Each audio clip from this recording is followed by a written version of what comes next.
قیام‌های سراسری روز جمعه در سوریه برای سرنگونی بشار اسد، حملات وحشیانه دیکتاتور به مناطق مسکونی حمص، موج پیوستن نظامیان به ارتش آزادی سوریه. دبیر کل ملل متحد: وحشیگری در سوریه غیر قابل تحمل است. سخنگوی کاخ سفید: رژیم اسد نامشروع است و باید برود. وزارت خارجه فرانسه: رژیم ایران که همپیمان رژیم اسد است به هیچ وجه نمیتواند عضو گروه تماس سوریه باشد. نسبت دادن قتل عام‌های بشار اسد به مردم و قیام کنندگان سوریه توسط رژیم آخوندی.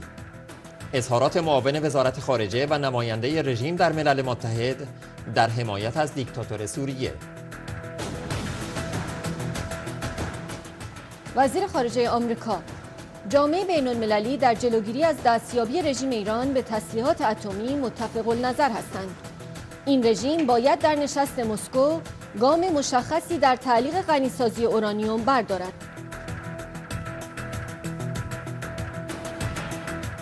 تأکید معاون کاترین اشتون بر لزوم تعلیق غنیسازی اورانیوم توسط رژیم آخوندی. رویتر: تنش‌ها به سرعت به دور بعدی مذاکرات در مسکو سرازیر می‌شوند و اضطراب بر سر آنچه که ممکن است به وقوع بپیوندد حاکم شده است.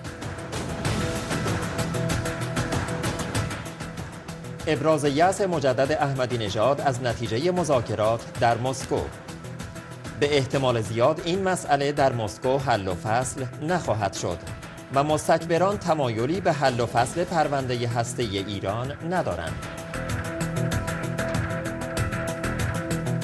تشدید بحران درونی رژیم و خط و نشان کشیدن لاریجانی علیه احمدی نژاد: مجلس در برابر دولت باید با تمام توان استقلال خود را نشان بدهد. تلویزیون الجزیره: کاریکاتور روزنامه الوطن درباره تلاش نیروهای ملی عراق برای سلب اعتماد از مالکی و تلاش بیهوده خامنه‌ای برای نگه داشتن او در کرسی نخست وزیری. صلاح العبیدی سخنگوی مقتدا صدر: سلب اعتماد از نوری مالکی بر اساس قانون اساسی است. بها العرجی رئیس فراکسیون پارلمانی احرار متعلق به جریان صدر: تکذیب هر گونه توافق با لیست مالکی برای کوتاه آمدن از طرح سلب اعتماد. روشنگری مستند دکتر طارق هاشمی معاون رئیس جمهور عراق درباره بکارگیری ابزارهای شکنجه برای اعترافگیری دروغین در زندانهای نوری مالکی.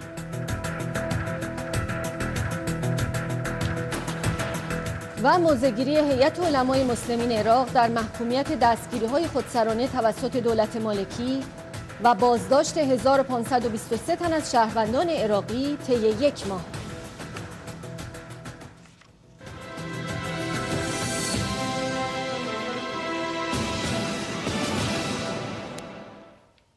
به مشروع خبرها توجه فرمایید.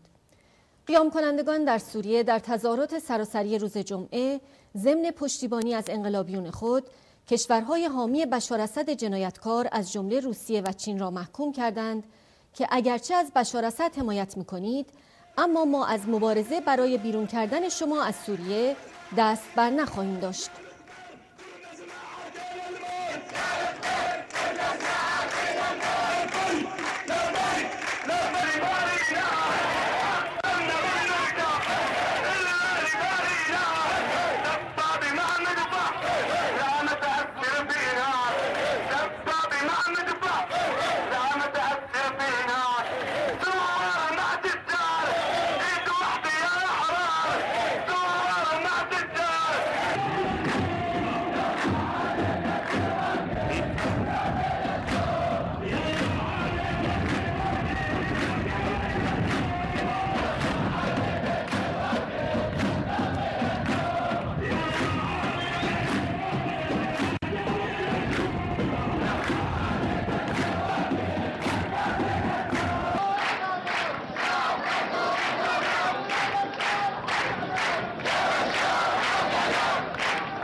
نظامیان جنایتکار بشار اسد به فرمان دیکتاتور خونریز از سحرگاه امروز نواحی مختلف شهر حمص را به شدت بمباران کرد تا مقاومت قیام کنندگان را در هم بکوبد.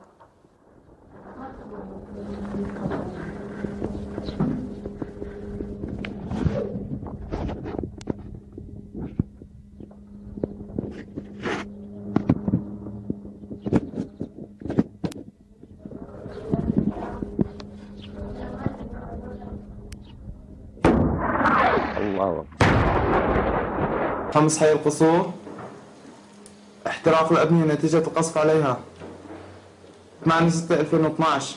الله أكبر الله أكبر. قصف بالهاون على الحي منذ الساعة 6 صباحا، واحتراق العديد من الأبنية، وأيضا المساجد تحترق نتيجة هذا القصف. الله أكبر الله أكبر. حمص حي القصور 8/6/2012. الله أكبر. حمص خالدي. الله أكبر. حمص الخالدي 8/6/2012.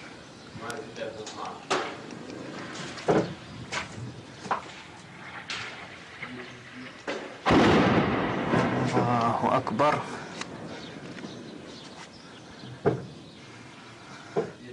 حسبنا الله ونعم الوكيل. حمص الخالدي 8/6/2012. قصف عنيف. 10/5. الله أكبر الله أكبر. حي 19/5/2012. القصف العشوائي على هذا الحي منذ الصباح الباكر.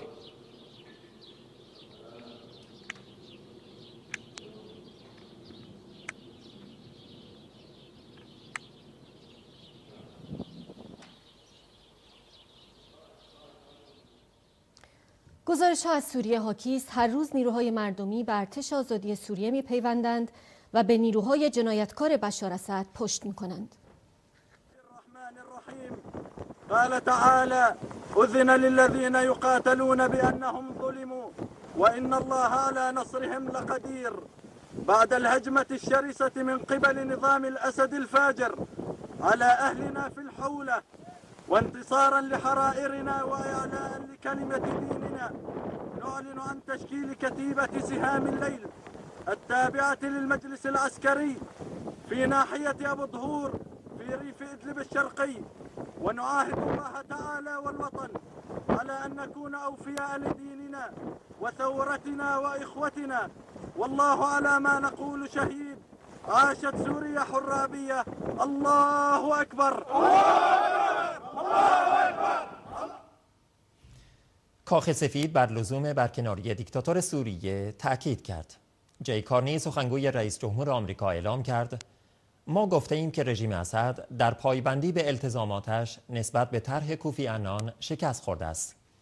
همچنین این واقعیت که رئیس جمهور وحشی مردم خودش را به قتل میرساند، از جمله همین قتل عام اخیر در استان حما، برای کل جهان و همه ملت‌ها روشن می‌کند که رژیم اسد نامشروع است و باید برود.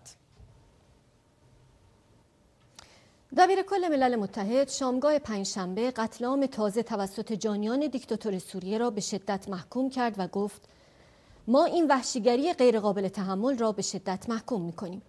بان کی مون که در مجمع عمومی ملل متحد صحبت می‌کرد، برای بار دیگر از بشار اسد خواست تا به طرح صلح 6 ماده‌ای کوفی عنان فرستاده ویژه ملل متحد و اتحادیه عرب در امور سوریه پایبند باشد. دبیرکل ملل متحد گفت گزارش‌ها از قتل عام دیگری که بسیار تکان دهنده بود خبر دادند. یک روستا توسط نیروهای حکومتی محاصره شده است. اجساد مردم بیگناهی که به ضرب گلوله کشته شدند در محل این کشتار است. گفته می شود برخی از قربانیان سوزانده یا با چاقو مسلح شدند. دبیرکل ملل متحد تاکید کرد سازمان ملل تلاش خواهد کرد تا عاملان این جنایت تحت تعقیب و به دست عدالت سپرده شوند. بان کی مون افزود هنگامی که ناظران سازمان ملل قصد داشتند از محل این کشتار بازدید کنند، به سوی آنها تیراندازی شده است و پس از 2 روز ناظران اجازه یافتند که در محل حاضر شوند. کوفی عنان نیز به مجمع عمومی سازمان ملل متحد گفت طرح صلح او که برای سوریه به رغم اینکه از سوی رژیم اسد مورد پذیرش قرار گرفته بود، به اجرا در نیامده است. گزارش‌ها همچنین حاکی است عنان گروه تماس جدیدی را که شامل اعضای دائم شورای امنیت و برخی کشورهای منطقه هستند را برای حل بحران سوریه به شورای امنیت پیشنهاد کرده است. همزمان کوفی عنان به دعوت هیلاری کلینتون وزیر خارجه آمریکا امروز به واشنگتن رفته است تا با مقامات وزارت خارجه بر سر بحران سوریه دیدار و گفتگو کند. در واکنش به طرح پیشنهادی عنان، سخنگوی وزارت خارجه فرانسه گفت: ما از هر طرحی که عنان برای کشتار معرفی کند حمایت می‌کنیم. وی در این حال تاکید کرد همانطور که وزیر خارجه لوران فابیوس گفت، به هیچ وجه رژیم ایران که همپیمان رژیم اسد است نمی‌تواند عضو چنین گروه تماسی باشد. آلمان گفت از قتل عام در سوریه وحشت زده است و از روسیه خواست دست به عمل بزند. شتفن زایبرت سخنگوی دولت آلمان گفت بشار اسد مشروعیت خود را به کلی از دست داده است و راه حل سیاسی غیر قابل تعمق است. وی افزود موضعی که در شورای امنیت ملل متحد اتخاذ شود قاطع خواهد بود. صدر اعظم مرکل به پوتین رئیس جمهور روسیه گفته است که در این زمینه روسیه مسئولیت خاصی بر عهده دارد. سخنگوی دولت آلمان گفت آلمان اسد را به کناره‌گیری از قدرت فرا می‌خواند. در حالی که خشم و نفرت علیه دیکتاتور سوریه به خاطر قتل عام وحشیانه کودکان، زنان و مردان در تمام جهان طنین انداز شده، رژیم ضد بشری آخوندی بار دیگر ضمن حمایت از این دیکتاتور خونریز مردم به پا خواسته سوریه را به قتل عام خودشان متهم کرد. عبداللهیان معاون وزیر خارجه دیکتاتوری آخوندی درست همانند عباراتی که رژیم علیه قیام‌های مردم ایران به کار می‌برند گفت مسئولیت جنایت حما در سوریه با طرف‌های حمایت کننده از تروریست هاست و به جای حمایت از تروریست ها در سوریه باید از طرح اصلاحات رئیس جمهور بشار اسد حمایت کرد.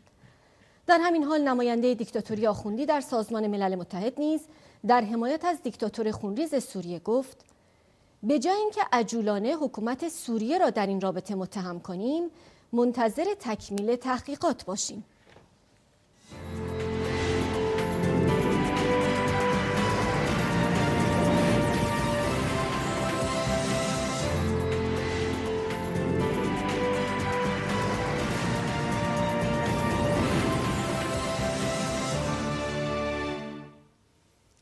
دیپلمات‌های غربی نسبت به حصول توافقی بین آژانس بین‌المللی انرژی اتمی و رژیم آخوندی ابراز بدبینی کردند. خبرگزاری رویتر از وین گزارش کرد در گفتگوهای روز جمعه آژانس بین‌المللی انرژی اتمی به رژیم ایران فشار می‌آورد تا بازرسان بتوانند به مجموعه نظامی پارچین دسترسی پیدا کنند. بازرسان آژانس مظنون هستند که در این مجموعه تحقیقات مربوط به ساخت بمب اتمی انجام شده است. اما دیپلمات‌های غربی نسبت به حصول پیشرفت در این زمینه بدبین هستند. رابرت وود نماینده آمریکا در آژانس بین‌المللی انرژی اتمی گفت من مطمئن نیستم که رژیم ایران چنین آمادگی را داشته باشد. یک دیپلمات اروپایی نیز به رویتر گفت از حرف‌هایی که سلطانیه نماینده رژیم ایران در آژانس میزند به نظر نمی آید این رژیم بخواهد با آژانس همکاری کند.